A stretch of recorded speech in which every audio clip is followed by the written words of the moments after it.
Setelah dituliskan baru dibaca. Itulah Al-Quran. Nah, Al-Quran juga menjelaskan di surah mana? Di surah Al-Alaq. Iqra, bacalah dengan menyebut nama Tuhanmu yang Maha Menciptakan. Tetapi ingat, Iqra di sini setelah kita pahami di mana sejarah Rasulullah SAW ternyata tidak ada yang dia baca, tetapi dia dengarkan.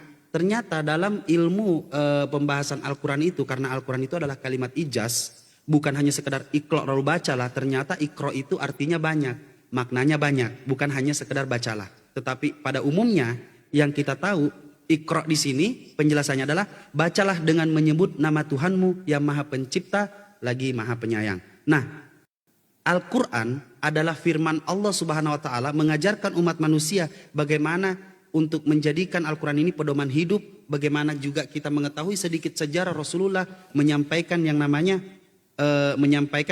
kebenaran itu di dalam Al-Quran. Tetapi kembali lagi saya tekankan dan saya biar tidak bilang dijawab, saya menjawab tidak ada tulisan secara letterlek bahwa Al-Quran diperintahkan untuk dituliskan.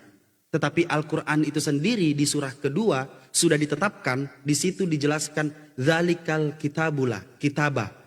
Nah, kitab inilah yang kita pahami adalah kumpulan tulisan yang dianggap suci. Jadi kitab ini adalah tulisan sudah pastinya. Karena apa? Karena kita baca. Begitulah Al-Quran menyampaikan segala firman-Nya.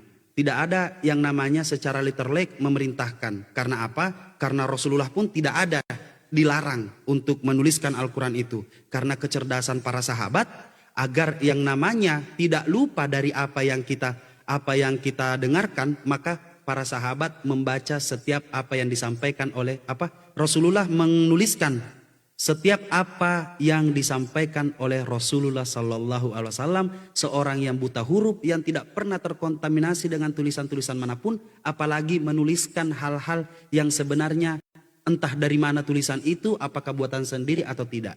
Semua itu kita pahami, kita tahu semua itu bahwa Rasulullah SAW tidak tahu membaca, artinya dia tidak akan mungkin mengarang-arang sesuatu yang sudah jelas secara literally sampai detik ini kebenaran Al-Quran, kebenarannya itu adalah sempurna.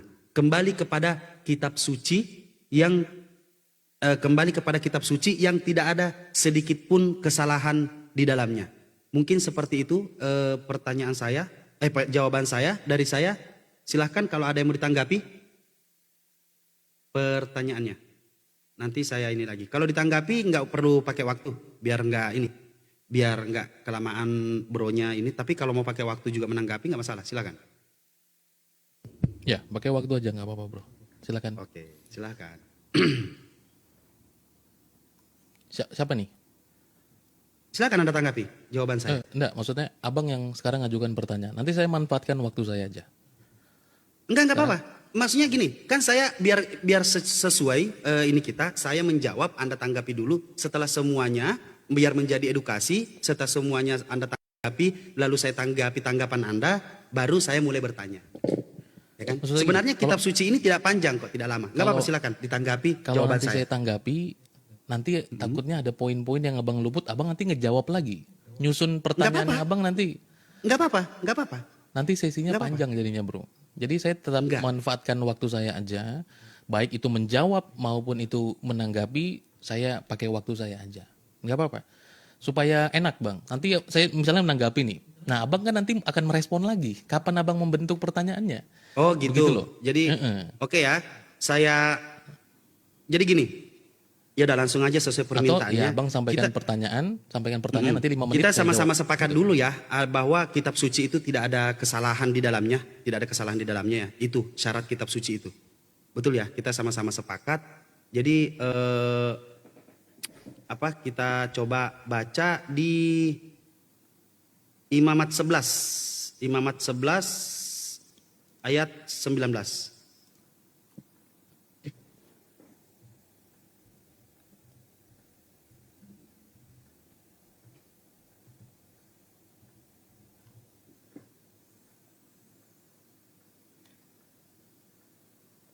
Mau saya bacakan atau bagaimana? Silakan. Oke.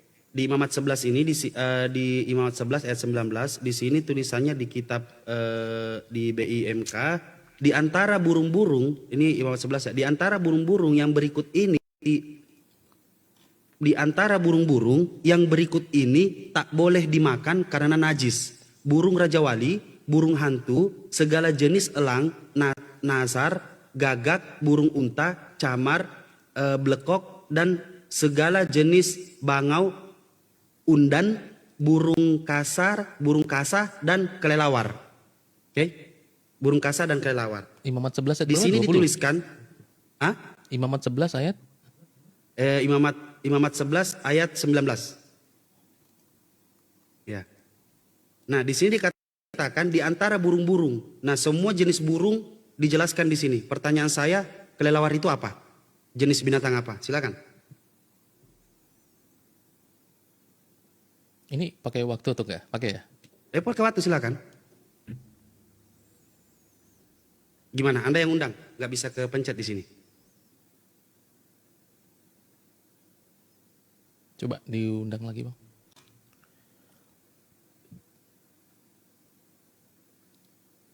Sudah, wait. Saya batalkan dulu ya. Habis itu, nah, silakan.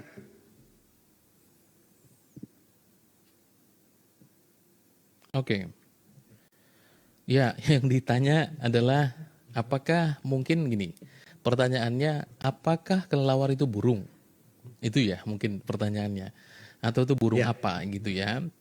Nah, yang pertama, teman-teman, ini konteksnya dalam Perjanjian Lama, yakni Imamat 19 ayatnya yang ke Imamat 11 ayatnya yang ke-19. Bahwa di sana dijelaskan ada burung ranggung, bangau menurut jenisnya, dan meragai dan kelelawar. Ya. Nah, jadi saya tidak melihat bahwa apa yang menjadi masalah di situ. Karena tidak disebutkan di situ adalah burung kelelawar. Kecuali pada teks di situ disebutkan seperti contoh burung ranggung, ya, bangau menurut jenisnya, ya, dan meragai dan kelelawar. Jadi kalimat kata dan di situ kita mau buang kemana? Ya, karena kata dan itu dari SD sih sampai sekarang saya tahunya bahwa kata dan itu memisahkan. Contoh, kamu makan makan ayam dan makan telur. Sudah pasti ayam bukan telur. Jadi kata dan di situ, ya, kata dan di situ terpisah dengan konteks sebelumnya, dari ayat sebelumnya, yaitu burung ranggung, itu burung dijelaskan, ya, bangau menurut jenisnya, dan meragai dan kelelawar. Saya nggak lihat ada sesuatu yang aneh di situ, teman-teman.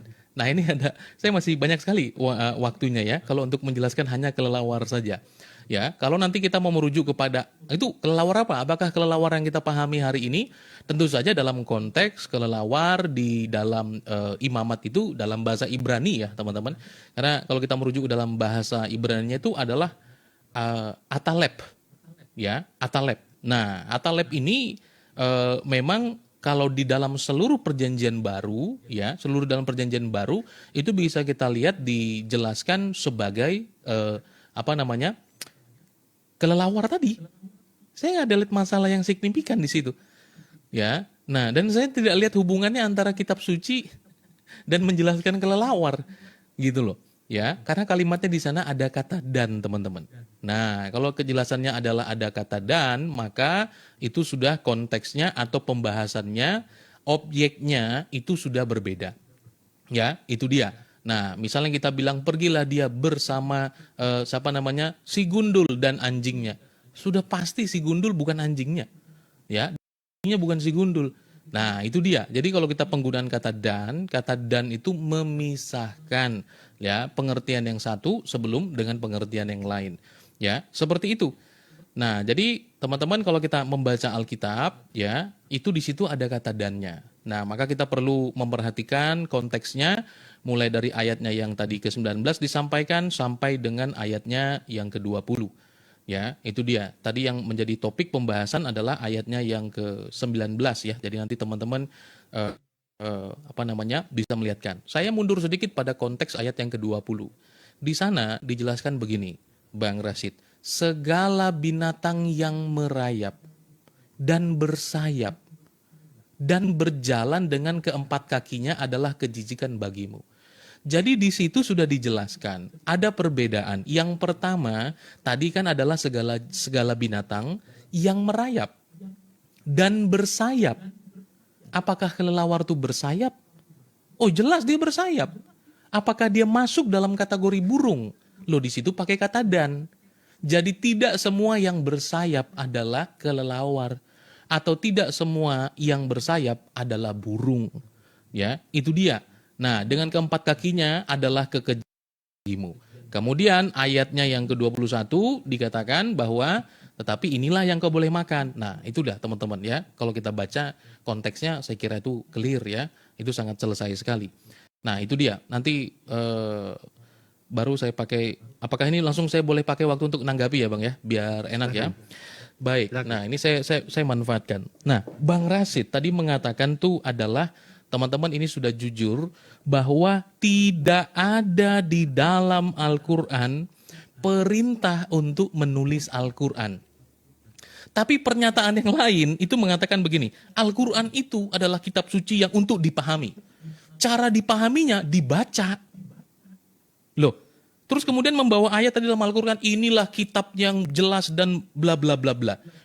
Berarti sudah bentuk kitab. Sementara belum ditulis toh. Nah, itu seperti apa? Jadi kenapa Tuhan sudah menjelaskan tentang inilah kitab, tapi perintah tulis tidak ada? Itu poin saya tadi. Ya, inilah kitab yang di dalamnya tadi segala macam yang disampaikan. Ya, kalau inilah kitab, berarti kitabnya sudah ada apa belum? Kalau sudah ada, siapa yang tulis? Nah, kira-kira seperti itu. Silakan. Oke, mantap. Jadi dijawab, ditanggapi, dijawab, ditanggapi ya. Langsung saya jawab. Ketika tadi saya jelaskan bahwa itulah Al-Quran, qadarullah, segala sesuatu yang difirmankan oleh Allah Subhanahu wa Ta'ala, maka Allah sendiri yang sudah mengetahui apa yang akan terjadi kepada yang Dia sudah kehendaki. Yaitu apa? Di surah Al-Baqarah sudah dijelaskan bahwa kitab ini tidak ada keraguan padanya, petunjuk bagi mereka yang bertakwa. Nah, kalau memang disuruh dipaksa bahwa tidak ada tertulis atau kitab suci, kembali lagi kami umat Islam memahami apapun bagaimanapun konteks dan caranya turun kepada Rasulullah SAW, itu semua memakai bagaimana kita memahami dengan akal logika manusia, dengan semua kehendak Allah Subhanahu wa Ta'ala. Saya tambahkan di surah Al-Qalam, silahkan di ayat 1 dijelaskan, nun demi pena dan apa yang mereka tuliskan. Yang kedua, ketika Allah Subhanahu wa Ta'ala sudah mengatakan tidak ada keraguan di dalam kitab ini, di ayat-ayat lainnya Allah berfirman, demi pena dan apa yang mereka tuliskan dengan karunia Tuhanmu, engkau Muhammad bukanlah orang ODGJ. Di situ jelas orang gila. Nah, kembali lagi, qadarullah, maha besar Allah segala maha benar Allah segala firman-Nya. Di sini jelaskan di surah Al-Qalam ayat 1, demi pena dan apa yang mereka tuliskan. Lagi-lagi yang diminta itu adalah apa? Adalah perintah. Perintah untuk menuliskan Al-Quran memang secara literal tidak ada, tetapi untuk menjelaskan logisnya adalah kitab itu adalah sesuatu yang dibaca, kitab itu adalah buku suci yang tidak ada kesalahan sedikit pun di dalamnya, dan lagi-lagi juga dituliskan demi pena dan apa yang mereka tuliskan. Di situ ada, silakan dicek di surah Al-Qalam ayat 1. Nah, saya tanggapi jawaban saudara. Bagus, memang mau menjelaskan seperti itu memang bagus. Tetapi ingat, di antara burung-burung yang berikut ini, kita kembali kepada penulisan. Saya tulis, saya bacakan semua secara detail. Di antara burung strip burung, jadi di antara burung-burung, koma, yang berikut ini tak boleh dimakan karena najis, titik 2. Titik 2 ini menunjukkan apa? Menunjukkan semua yang dituliskan itu kembali kepada apa? Kembali kepada jenis yang disebutkan di antara burung-burung yang berikut ini tak boleh dimakan karena najis, titik 2. Burung Raja Wali, koma, burung hantu, koma, segala jenis elang, koma, nasar, gagak, burung unta, camar, belekok, belekok dan ada juga nih dan belekok dan segala jenis bangau, undan, burung kasa dan kelelawar. Kembali memakai bahasa Indonesia yang baik dan benar. Semoga Bro Jiki ini adalah tidak seperti apologet lainnya. Anda ini adalah orang-orang yang saya lihat betul-betul niat dalam menyampaikan di dalam Injil. Artinya apa? Anda berpendidikan. Coba kita pahami tulisan ini. Kita lihat komanya, kita lihat titik duanya, kita lihat titiknya di mana. Begitu, kita lihat titiknya. Jadi kita pahami. Dan itu adalah untuk menyelesaikan setiap kata-kata yang disebutkan jenis-jenisnya. Dan di akhir kata-kata yang diselesaikan itu adalah kelelawar. Seperti itu. Jadi kita kembali lagi, kalau mau dibahas seperti ini, ya mohon maaf ya kalau dianggap framing atau apa segala macam, cuman terlalu disayangkan ketika dijelaskan dengan cara seperti itu. Tetapi ingat, ini ada yang namanya tanda baca. Tanda bacanya, saya ulangi lagi, di antara burung-burung koma yang berikut ini tak boleh dimakan karena najis. Titik 2, artinya apa? Semua ini adalah burung nih yang dijelaskan. Burung rajawali, burung hantu, segala jenis elang, nasar, gagak, burung unta, camar, belekok, dan segala jenis bangau, undang, burung kasa, dan kelelawar. Nah, kitab suci tidak ada kesalahan di dalamnya. Kembali lagi, kitab suci tidak ada kesalahan di dalamnya. Pertanyaan saya, apa yang dimaksud kenapa kelelawar ini dimasukkan dalam kategori burung? Seperti itu, saudara. Silakan. Kalau kembali tadi sudah ditulis tadi jawabannya? Saya tambahkan ayat surah Al-Qalam. Sudah? Oke. Silakan.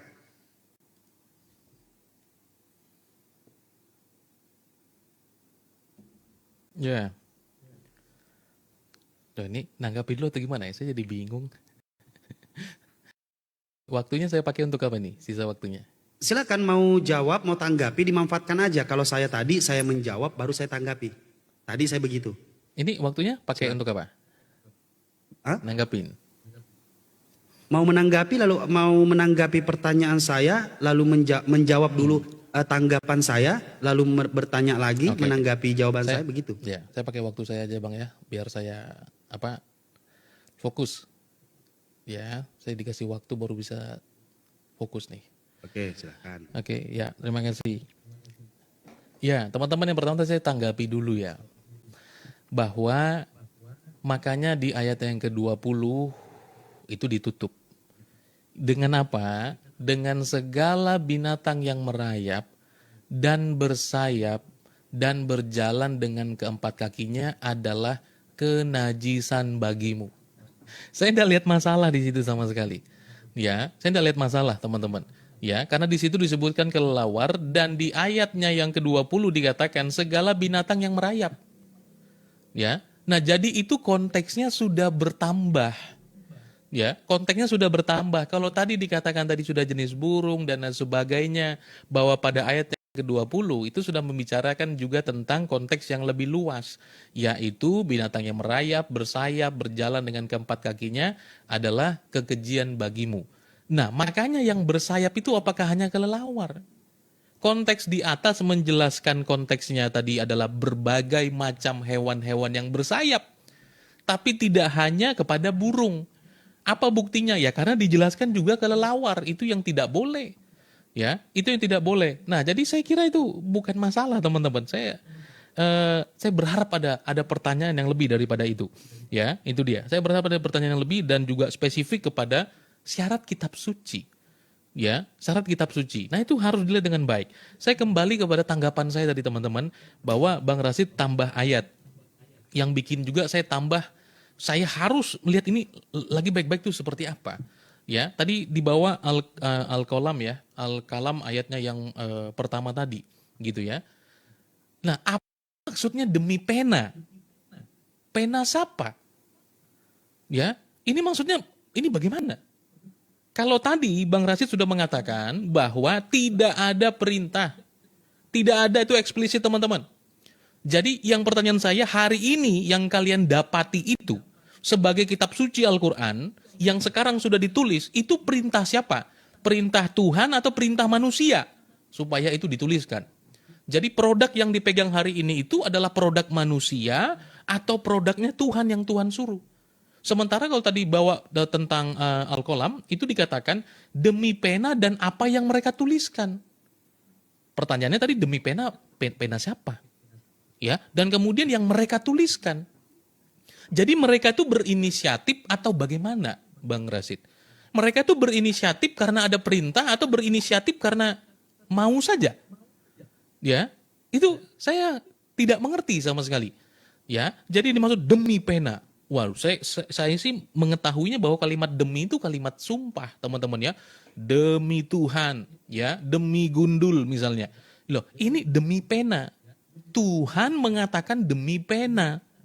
Nanti tolong saya diberi paham ya mengenai demi pena ini. Dan apa yang mereka tuliskan. Saya tegaskan sekali lagi pertanyaan saya bahwa apa yang dimaksud di sana mengenai tadi demi pena. Kalau Al-Quran itu harus dipahami, kemudian cara memahaminya adalah membaca, sementara perintah menulisnya agar orang lain baca ndak ada. Itu gimana maksudnya? Ya, nah itu hanya satu pertanyaan saja. Ya, mengenai satu pertanyaan ini saja.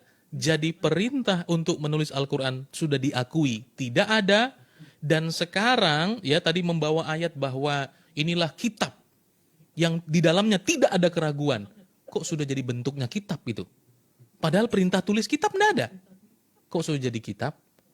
Ya, terus kemudian dikatakan lagi bahwa demi pena. Nah, ini demi pena maksudnya gimana, Bang? Ini saya bertanya ya, demi pena maksudnya apa? Dan apa yang mereka tuliskan? Loh, enggak disuruh kok. Apakah Tuhan mengizinkan itu atau tidak? Ya, nah itu saya kira harus ditanggapi teman-teman. Nah, saya juga mungkin mengharapkan ada pertanyaan sekritis itu, gitu ya, dari sebanding kelelawar, teman-teman ya. Karena pengertian itu jelas bagi kita semua. Ya, pengertian itu jelas bagi kita semua. Jadi perintah dalam Al-Quran tidak ada untuk menulis, tetapi tadi dalam surah Al-Baqarah sudah dikatakan inilah kitab. Tuh, kitab siapa? Terus kemudian tadi ada ungkapan bahwa inilah demi pena. Penanya apa? Ya. Nah, itu penanya siapa itu? Itu yang saya pengen tahu teman-teman. Kenapa tiba-tiba di situ demi pena? Ya, padahal tidak ada perintah untuk suruh tulis. Ya, tidak ada perintah untuk suruh tulis. Nah, itu yang saya minta untuk ditanggapi teman-teman ya, seperti itu. Oke.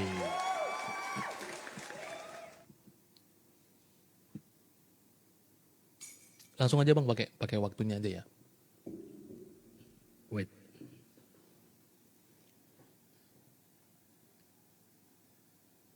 Oke, saya jawab langsung dengan pertanyaannya karena kembali lagi teman-teman ingat ya fokus ya, kitab suci tidak ada kesalahan di dalamnya. Yang dipertanyakan beliau adalah perintah tulisan. Saya sudah menjelaskan bagaimana Al-Quran itu memang tidak ada secara literally tertulis diperintahkan untuk dituliskan. Tetapi qadarullah, kebesaran Allah, apa yang dia kehendaki, dia sudah tahu apa yang terjadi. Ketika sesuatu yang dijadikannya firman Allah itu yang kita tahu dan akan menjadi Al-Quran suatu saat nanti. Dan makanya dijelaskan di surah yang tadi saya selalu sampaikan, Dzalikal kitabula, kitab. Lalu saya berikan beliau satu ayat lagi, demi pena dan apa yang mereka tuliskan. Subhanallah, Allah menjelaskan lagi, menegaskan lagi sesuatu yang Allah tidak pernah perintahkan, tetapi karena Allah Maha tahu segala sesuatu apa yang akan terjadi, maka dijelaskan di sini demi pena dan apa yang mereka tuliskan. Tetapi karena sudah terjawab lagi, yaitu apa? Tidak akan pernah lagi ada pertanyaan yang namanya di mana tertulis perintah menuliskan Al-Quran, itu tidak ada. Tetapi yang terjadi di dalam Al-Quran adalah kebenaran Allah mengetahui segala sesuatu apa yang akan terjadi. Nah, dan demi pena dan apa yang mereka tuliskan. Subhanallah ya, Allah maha mengetahui. Penafsirannya, akhir surah sebelumnya berbicara tentang dua kelompok yang saling bertolak belakang, satu dibinasakan dan satu diselamatkan. Di awal surah ini dijelaskan sifat siapa yang akan mendapat keselamatan dan siapa yang akan mendapat azab. Nun, demi pena yang biasanya digunakan untuk menulis oleh malaikat atau oleh siapapun, dan juga demi apa yang mereka tuliskan. Jadi kalau pertanyaan Anda demi pena ini demi apa? Ya demi pena, pena, pulpen, pena yang kita paham pena kan ini nih. Demi pena yang dituliskan setiap firman Allah Subhanahu wa taala menjadi satu kitab, yaitu apa? Yaitu Al-Qur'anul Karim. Begitu penjelasannya. Kalau masih dipertanyakan demi pena ini maksudnya demi siapa, demi ini, demi Allah atau demi Tuhan atau demi apa? Ya kalau di sini dijelaskan demi pena yang menuliskan segala sesuatu yang ada dalam Al-Quran. Makanya dijelaskan demi pena yang biasa digunakan untuk menulis oleh malaikat atau oleh siapapun. Dan juga demi apa yang mereka tuliskan. Sudah saya jawab ya, 2 menit saya coba tanggapi. Gini Bung, kenapa saya bertanya tentang kelelawar ini? Saya kan cuma bertanya satu tadi. Anda meminta bertanya secara spesifik, secara tajam. Oh, berarti pertanyaan Anda memang tajam. Ya, tajam. Tetapi qadarullah alhamdulillah semua terjawab dengan logis kalau di dalam pemahaman Islam.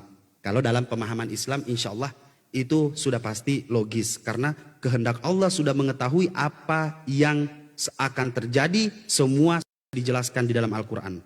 Tetapi begini, pertanyaan saya, kita memahami bahwa kitab suci itu tidak ada kesalahan. Itu dulu, tidak ada kesalahan. Tetapi di sini di antara burung-burung tidak ada dikatakan di antara burung-burung dan hewan. Makanya pertanyaan saya, apakah kelelawar ini termasuk burung atau tidak? Kan begitu. Apakah burung ini termasuk kelelawar atau tidak? Tapi Anda menjelaskan dari tadi semua serangga yang bersayap adalah haram. Pertanyaan saya, apakah kelelawar itu burung atau apa? Ternyata Anda berusaha menjelaskan ini tapi tidak masalah. Bagaimana kita memahami yang namanya di antara burung-burung yang berikut ini tidak boleh dimakan. Artinya berikut ini semua yang dijelaskan itu di antara burung-burung berikut ini dijelaskan adalah setelah titik 2 semua itu burung. Sampai apa? Sampai titik. Itu pasti. Itu pertanyaan saya sebenarnya. Sesimpel itu pertanyaan saya. Tetapi kalau Anda meminta untuk pertanyaan yang tajam, ingat Al-Quran dan Bible sama-sama kita meyakini satu sama lain bahwa tidak ada kesalahan, kan begitu? Anda meminta pertanyaan. Kalau begitu, silahkan jelaskan di Yohanes 5, 1 Yohanes 5 ayat 7. Anda tanggapi ini 1 Yohanes 5 ayat 7, di mana ketika saya buka di Alkitab Sabda, tafsiran dan catatannya, di mana kita lihat di Yerusalem mengatakan apa? Mengatakan bagian ayat ini tidak terdapat dalam naskah-naskah Yunani yang paling tua dan tidak pula dalam terjemahan kuno, bahkan tidak dalam naskah-naskah paling baik dari Vulgata. Karena bagian ini pasti tidak asli. Silakan.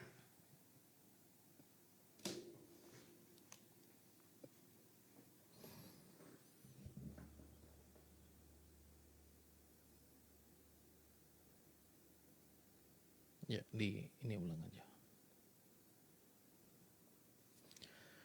Oke, ya teman-teman ya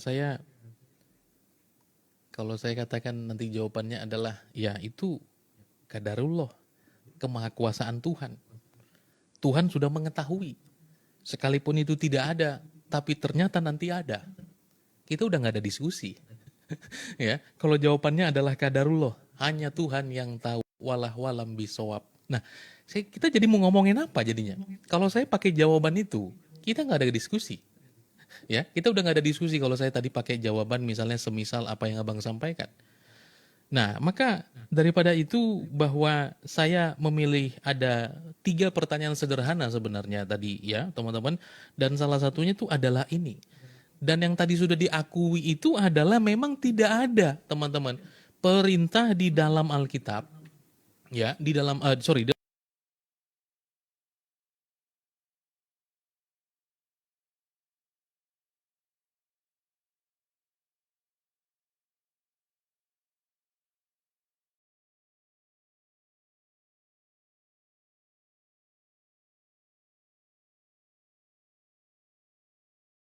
suci dari sejatinya. Ya, dia dianggap suci, ya, dianggap suci oleh pengikutnya saja. Ya. Nah, itu pendahuluan yang tadi saya catat ya apa yang abang sampaikan itu tadi, dan ungkapan-ungkapannya juga saya catat seperti itu. Silakan.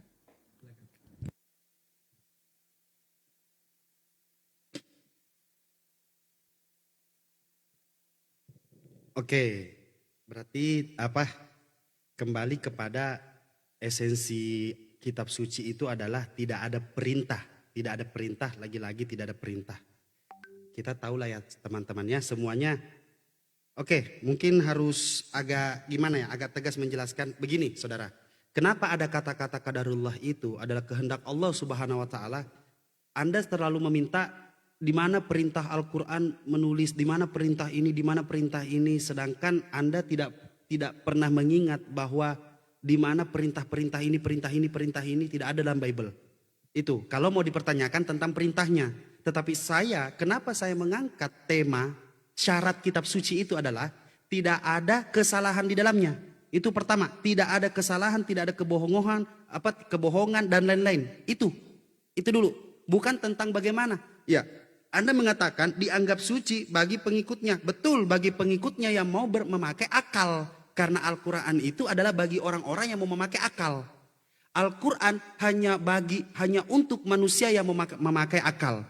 Ketika akal ini dipakai akan memahami bagaimana kehendak Allah Subhanahu wa taala, memang tidak pernah memerintahkan yang namanya menuliskan Al-Quran, tetapi ternyata Al-Quran itu sendiri sudah menjelaskan dirinya sendiri, yaitu firman Allah, yaitu sudah diketahui kedepannya nanti ini akan menjadi kitab. Makanya di surat kedua dikatakan tidak ada keraguan-raguan di dalam kitab ini, tanpa perlu nih, karena dia adalah firman Allah. Dan Allah yang berbicara di dalam Al-Quran itu tanpa perlu memerintahkan yang namanya menuliskan Al-Quran. Tetapi Allah maha tahu bahwa suatu saat Al-Quran ini menjadi kitab.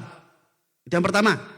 Yang kedua, tanpa perlu Tuhan memerintahkan, Allah Subhanahu wa taala memerintahkan untuk menuliskan. Di sini sudah dijelaskan demi pena dan yang mereka tuliskan. Bukankah ini Al-Quranul Karim sudah menjelaskan bahwa bagaimana kehendak Allah Subhanahu wa taala, kekuasaan Allah dan maha tahu Allah. Bahwa bagaimana, di mana dijelaskan segala sesuatunya itu sudah ditetapkan di dalam Al-Quran tanpa ada perintah yang namanya menuliskan. Ingat, kita semua ingat, Al-Quran ini turun bertahap. Tidak sekaligus gebluk, tidak. Turun secara bertahap. Maka dari itu surah pertama bacalah. Pertanyaannya, walaupun tidak ada perintah, jawabannya walaupun tidak ada perintah di dalam Al-Quran untuk memerintahkan menuliskan, tidak ada menuliskan, Al-Quran adalah kebenaran di mana setiap yang sudah diturunkan itu sudah ditetapkan bahwa ini adalah kitab. Dzalikal kitaba, kitab, tidak ada keraguan-raguan di dalam kitab ini. Dan wal qalami wa ma yasqurun, demi pena dan apa yang mereka tuliskan. Itulah Al-Quran tanpa harus memerintahkan. Jelas begitu. Saya akan menjawab dengan detailnya bagaimana, tidak akan ada lagi. Karena apa? Yang Anda minta perintah dituliskan.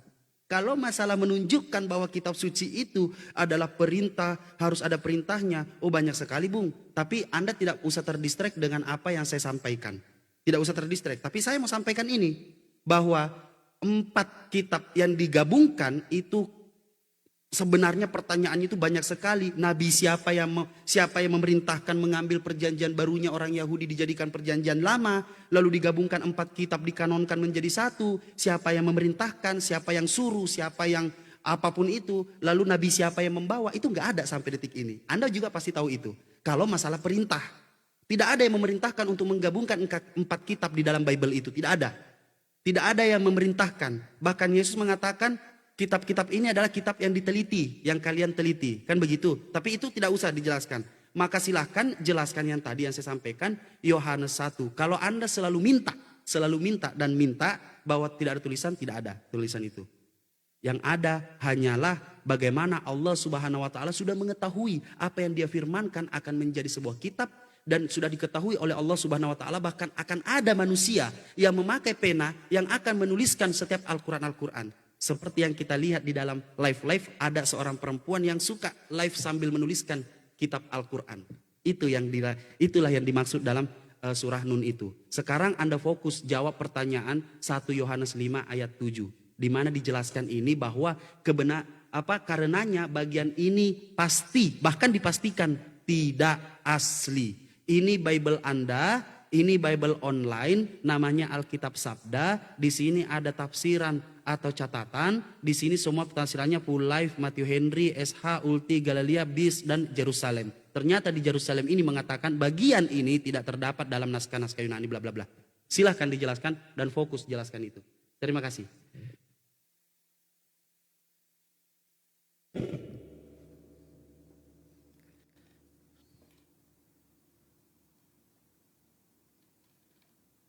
Baik.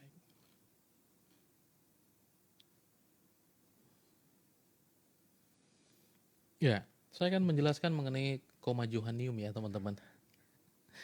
Sekalipun nanti saya akan ada tanggapan atau dengan topik yang sama.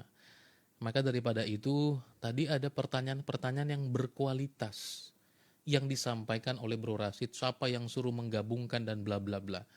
Itu sangat bagus dan itu yang saya harapkan. Ya, tapi Abang Rashid ini lebih memilih kelelawar. Maunya tadi itu yang menjadi bobot yang berat teman-teman sekalian ya, sehingga itu juga memacu adrenalin untuk teman-teman juga dibawa menyaksikan itu. Ya, tetapi itu tidak dipilih. Nah, teman-teman, koma Johannium atau di dalam Yohanes 1 Yohanes 5 ayat yang ke-7 ya, itu sering disebut sebagai koma Johannium. Kenapa? Karena itu menjelaskan tentang dianggap sebagai fundamental daripada doktrin Allah Tritunggal. Ya, nah, jadi kitab suci tidak mungkin salah itu adalah kebenarannya. Baik apa yang Bang Rashid yakini, kitab sucinya, maupun apa yang saya yakini, teman-teman, karena tidak ada mesin fotokopi. Tidak ada waktu itu mungkin mesin PDF, tidak ada. Masing-masing apa yang kalian yakini, apa yang saya yakini, itu semua dari tulisan. Bedanya adalah, Abang mengakui tidak ada perintah untuk menulis. Yang kami yakini perintah untuk menulis itu ada. Sehingga penyalinan itu dilakukan. Sehingga satu-satunya kitab suci yang paling banyak manuskripnya itu cuma Alkitab. Karena tradisinya adalah tradisi penulisan. Ya, nah bukan tradisi hafalan. Nah, oleh karena itu teman-teman kita melihat sejarahnya. Karena ini penting sekali. Karena ini berkaitan dengan sejarah teman-teman sekalian ya. Berkaitan dengan sejarah. Nah, seorang ahli perjanjian baru ya oleh Dr. Robertson ya itu mengatakan bahwa sama sekali tidak benar ya dalam 1 Yohanes 5 ayat 7 8 tidak ditemukan dalam semua manuskrip Yunani. Itu tidak benar. Ya, dalam perjanjian baru. Nah, kenapa teman-teman itu dikatakan tidak ada sebelum abad ke-16? Ya, karena teks tersebut itu dalam 8 manuskrip Yunani yang penting dan 4 diantaranya ya itu tertanggal pada sebelum abad ke-16 ya, sebelum abad ke-16 yaitu Greek manuskel ya, itu Greek manuskel yang ke-61 dan yang ke-88 ya, dan juga ke-221 sampai 918 ya. Selain itu banyak terjemahan Latin yang sangat mendukung eksistensi 1 Yohanes 5 ayat 7 dan 8.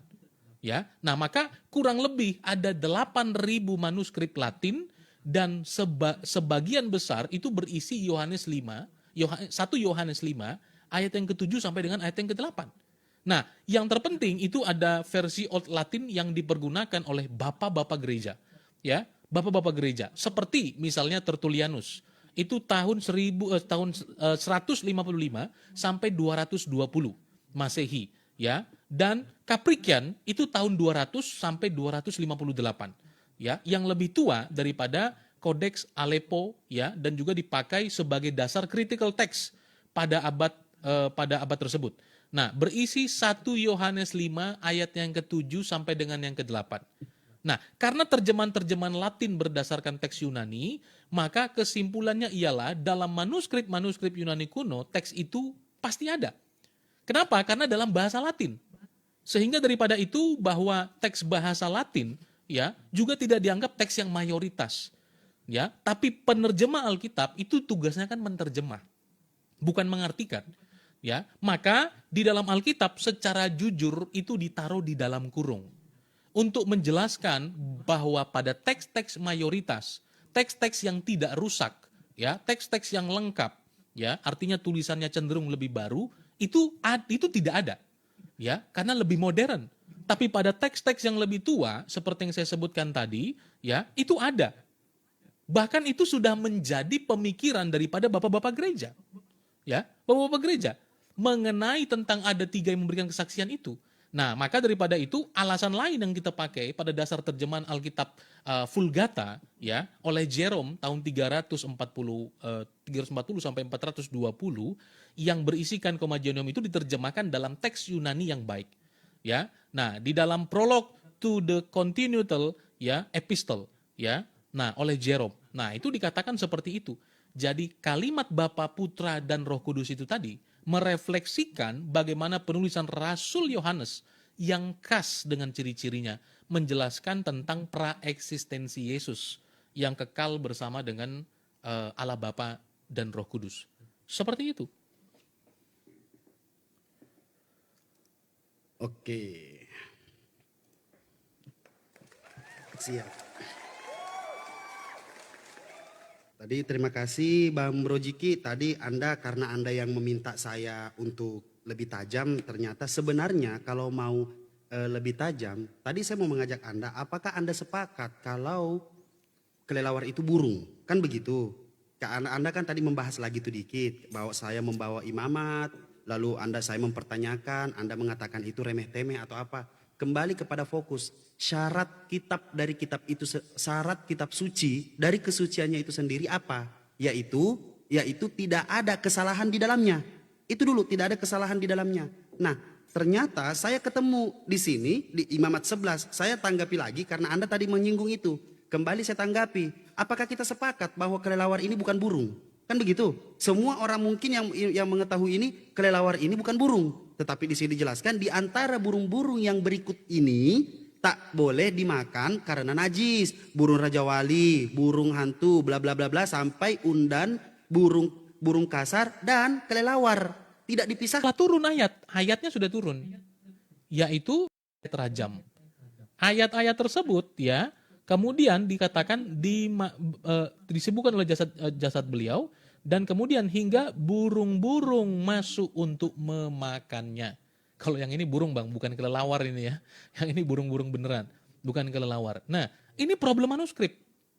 Kenapa? Karena yang dimakan burung itu tadi itu tidak mungkin ayat kan. Yang dimakan burung itu tadi apa yang tertulis. Ya, ini problem manuskrip. Nah, maka Koma Johanium teman-teman sekalian, ya, pada naskah tadi Vulgata yang sudah saya sampaikan, ya, naskah yang tua itu ada. Ya, nah, sorry, ini tadi manuskripnya teman-teman itu saya mau tampilkan ya, tapi belum ada. Teman-teman silakan ya, karena ini waktunya terbatas. Ini dalam kritik Injil teman-teman ya. Nah, ini websitenya teman-teman bisa cek sama-sama, ya, bisa cek bersama-sama. Ya, ini dalam beberapa teks salinan Yunaninya, ya, tentang Hopator atau Bapa, Putra dan Roh Kudus itu ada. Ini waktu saya yang sudah habis ya. Seperti itu. Saya kira seperti itu dan masih dengan jawaban yang sama tadi ya, brotherku Bang Rasid mengenai perintah tidak menulis. Tapi it's okay lah. Saya kira begitu Bang Rasid ya. Atau ada hal yang mau dilanjutkan lagi pembahasannya atau tadi mau menanggapi dulu itu? Anda itu jawaban terakhir tadi. Ya sudah nggak apa-apa. Kalau sudah selesai, sudah sampai di situ, ya. nggak masalah. Seperti itu. Silakan. Kalau saya hanya terfokus satu ya apa? Yaitu syarat dari kenapa dikatakan kitab suci karena tidak ada kesalahan di dalamnya. Dah, gitu aja. Dan ternyata Al-Quran itu sudah menjadi satu mushaf dan alhamdulillah tidak ada kesalahan di dalamnya yang kami temukan. Bahkan dari teks-teks pun yang namanya revisi itu adalah memperbaiki setiap penerjemahan memakai bahasa-bahasa yang lebih baik. Kalau di Al-Quran. Apa yang Abang maksud dengan tidak ada kesalahan? Kenapa? Apa yang Bang Rasid maksud dengan tidak ada kesalahan itu adalah tidak ada kesalahan pada penyalinan, tidak ada kesalahan pada doktrinnya, tidak ada kesalahan atau apa? Apapun.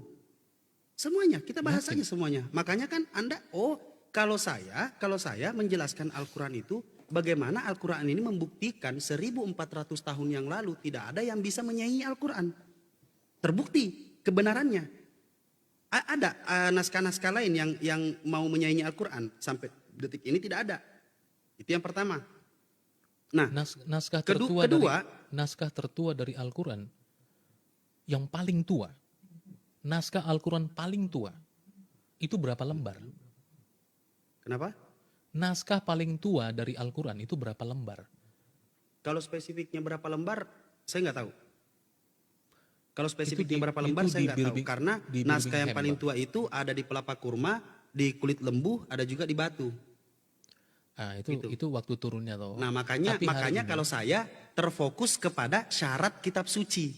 Makanya syarat kitab suci. Maka mungkin Anda baru Iya. ngeh atau baru sadar syarat kitab suci itu apa. Syarat kitab suci itu adalah tidak ada kesalahan di dalamnya. Makanya kenapa saya bawa yang namanya imamat. Imamat ini mengatakan di antara burung-burung itu termasuk kelelawar. Kan begitu. Itu yang saya tanyakan. Makanya saya tidak kemana-mana konteksnya ketika saya mengatakan bahwa di mana penulisan ini. Saya hanya sebenarnya menuju ke situ saja, tidak kemana-mana. Saya hanya merujuk ke situ. Tetapi Anda meminta untuk secara tajam, maka saya pertanyakan kenapa ada penafsiran dalam Bible dikatakan ini tidak asli. Seperti itu bro. Kalau saya hanya menyampaikan kebenaran itu ketika Anda mempertanyakan ada tidak tertulis perintah. Saya bilang tidak ada. Anda meminta lagi, ada tidak tentang ini? Anda mempertanyakan tentang demi pena. Saya jelaskan juga, demi pena itu adalah setiap orang-orang yang menuliskan. Begitu. Maka kita jadikan edukasi untuk pendiskusian kita ini. Siapa yang betul-betul menunjukkan bahwa kitab suci ini itu betul-betul suci. Saya sudah menyampaikan, saya tidak kemana-mana. Konteksnya tidak lari kemana-mana. Saya tetap terfokus kepada kebenaran-kebenaran dalam Al-Quran sudah dimaktubkan oleh Allah Subhanahu Wa Taala dengan tanpa memerintahkan untuk menuliskan, tetapi sudah diketahui akan menjadi kitab dan sudah diketahui akan dituliskan. Disitulah dijelaskan juga tentang kemahatauan Allah. Seperti itu, saudara. Terima Oke. kasih atas Baik, waktunya terima kasih. malam Terima ini. kasih. Ya. Terima kasih Bang, banyak. ya. Selamat istirahat Oke. ya. Oke.